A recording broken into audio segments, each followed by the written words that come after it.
let's talk about the current shortages of food in the US. I guess the good news is that there is food. It's just not getting onto the shelves of your supermarket. Yeah. Because of a combination of things. You don't have pasta because there's been a drought in Canada, and the durum wheat that is being grown there has dropped by 30% the volume. You don't have a bunch of other foods because global supply chain are disrupted, because the capacity of the factories are reduced. Because of COVID rule, you have to have less density in the factory, so you can have less workers.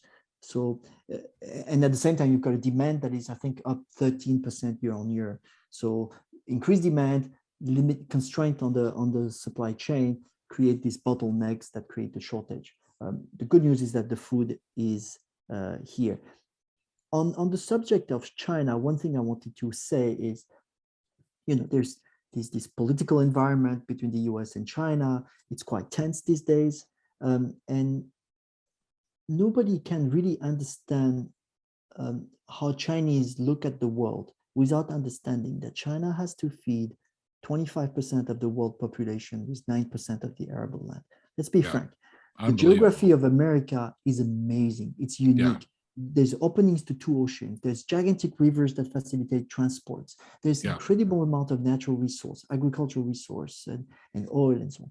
In the case of China, they've got to bring everything from outside. So China has a lot of deserts, a lot of mountains, and a lot of their food have to come in. And the land is extremely precious, and they have to make this complex trade-off. The leadership at the government level has to make this trade-off, saying, if we were completely market-oriented, we would only grow vegetables and fruits and meat on this precious land in China. But they have to grow grain, because if for any reason these supply chains that are bringing grain from South America or from the US or from Australia get disrupted, like it's the case today, then you've got people who are going to die of hunger. For sure. Mass starvation. Yeah. So they've been through that. If you know a bit of China's history, they've got a number of famines. People in the society in China who are my age know what it is. They grew up in an environment where there was not enough food on the table. And there's always this fear in the back of their mind. So talking about global supply chain, China is in a situation where they have to feed 25% of the population with 9% of the world arable land. They became a net importer of food. In the mind of Americans, they always see China as a cheap exporter of stuff because of for sure. Labor. Me included. And in the case of labor, it's over.